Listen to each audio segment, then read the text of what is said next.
محترم ناظرین، السلام علیکم ورحمۃ اللہ وبرکاتہ۔ رمضان کے مہینے کے آخری عشرے میں ہم لوگ ہیں اور آخری عشرے کے بھی کچھ چند ایام باقی رہ گئے ہیں۔ دعا کریں کہ اللہ تعالی ہم سب کو اور پوری امت مسلمہ کو اس چند ایام میں زیادہ سے زیادہ عبادت کرنے کی توفیق عطا فرمائے، اللہ کو منانے کی توفیق عطا فرمائے۔ یہ جو آنے والی رات ہے 27ویں رات، یہ شب قدر کی رات میں سے 5 طاق راتوں میں سے ایک ہے۔ اللہ کے نبی صلی اللہ علیہ وسلم خاص طور سے ان 5 طاق راتوں میں یہ 27ویں رات کو عبادت کرنے کا جو ہے انہوں نے کہا ہے کہ اس رات میں عبادت کرو۔ تو 5 طاق راتوں کے مقابلے میں 27ویں رات میں شب قدر کا جو ہے وہ زیادہ، اس میں یہ ہے کہ اس میں شب قدر ہوگی انشاءاللہ۔ تو ہم سب کو شب قدر کی 5 طاق راتوں کو تو عبادت کرنی ہی چاہیے اور خوب اللہ سے مانگنا چاہیے، لیکن خاص طور سے 27ویں رات کو زیادہ عبادت کرنی چاہیے اور اس میں زیادہ اللہ تعالیٰ سے مانگنا چاہیے۔ ہر کام کو ایک طرف کر کے اس رات کو ضائع نہیں کرنا چاہیے۔ کم از کم اس رات میں از کم اس پورے رات کی جو ہے ہم سب کو اعتکاف کی نیت کر کے مسجد میں بیٹھ جانا چاہیے اور اللہ کو منانا چاہیے۔ آج ہمارے پوری امت مسلمہ کے اوپر جو عذاب آ چکا ہے، اللہ تعالیٰ کی طرف سے یہ جو عذاب ہے ہمارے اوپر، جو حکومت ہے وہ کس طرح کا ظالمانہ رویہ اختیار کیے ہوئی ہے، ہم سب اس کو دیکھ رہے ہیں۔ ہم سب کو چاہیے کہ اللہ تعالیٰ سے یہ دعا مانگے کہ یا اللہ تعالیٰ ظالموں کو زیر کر دے، ظالموں کو ہدایت نصیب ہے تو ہدایت دے دے، اور اگر ہدایت نصیب نہیں ہے تو اس کو اس روئے زمین سے نیست و نابود کر دے۔ غزہ فلسطین کے لیے دعا کرنی چاہیے کہ وہاں مسلسل ظلم و زیادتی کی جا رہی ہے۔ اس رات میں ہم سب کو پوری امت مسلمہ کے لیے دعا کرنی چاہیے۔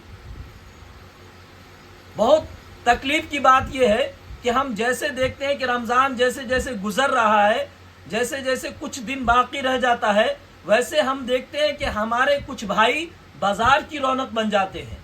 ہماری ماں بہنوں کا تو پوچھے ہی مت۔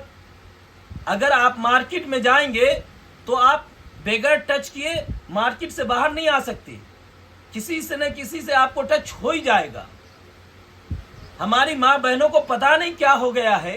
یہی ماں بہنیں تھیں جن کی وجہ سے اسلام کو طاقت ملی تھی، جس کی وجہ سے اسلام کو قوت ملی تھی، جس کی وجہ سے شیخ صلاح الدین ایوبی رحمۃ اللہ علیہ پیدا ہوئے، جس کی وجہ سے ٹیپو سلطان رحمۃ اللہ علیہ پیدا ہوئے، اور نہ جانے سینکڑوں انبیاء اور سینکڑوں اللہ کے ولی پیدا ہوئے، انہی کے کوکھ سے پیدا ہوئے۔ لیکن آج تکلیف کے ساتھ یہ کہنا پڑتا ہے کہ ہماری ماں بہنیں بازار کی زینت بنی ہوئی ہے۔ آپ اگر بازار میں چلے جائیں تو آپ کو بازار کے حالات معلوم ہو جائیں گے۔ کیا ہو گیا ہے؟ کم از کم اس مہینے میں تو اپنے آپ کو اللہ کے سامنے پیش کر دیں، اللہ سے مانگے۔ ہم ایسا نہیں کر سکتے کہ رمضان سے پہلے اپنی ساری خریداری مکمل کر لیں، جبکہ ہم سب سنتے ہیں کہ اس مہینے کی اتنی فضیلت ہے۔ شب برات، شب قدر کی رات میں جاگنا، اس میں عبادت کرنا 83 سال کی عبادت سے زیادہ افضل ہے، اور ہم اس رات میں کیا کہتے ہیں بازار کی زینت بنے ہوئے ہیں۔ ہم سب کو چاہیے کہ اس رمضان کے راتوں کی قدر کریں، اللہ سے مانگے۔ جبرائیل علیہ السلام کی بد دعا ہے کہ جو اس رمضان کو پائے اور اپنے آپ کو بخش با نہ لے، اپنی مغفرت نہ کروا لے، وہ آدمی برباد ہے، اس کے لیے بد دعا ہے۔ اسی لیے ہم سب کو چاہیے کہ شب قدر کی رات میں ہم سب کو زیادہ سے زیادہ جو ہے عبادت کرنے کی ضرورت ہے، اللہ کو منانے کی ضرورت ہے، اور اس رات میں پوری امت مسلمہ کے لیے دعا کرے،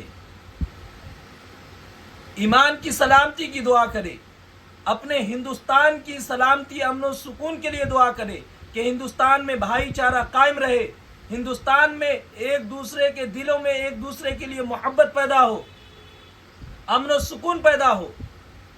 انشاءاللہ ہم سب ایسا کریں گے تو انشاءاللہ دنیا میں بھی کامیاب ہوں گے اور اللہ تعالیٰ آخرت میں بھی کامیاب کریں گے۔ اللہ تعالیٰ ہم سب کو اور پوری امت مسلمہ کو صحیح سمجھ عطا فرمائے۔ وآخر دعوانا ان الحمد للہ رب العالمین۔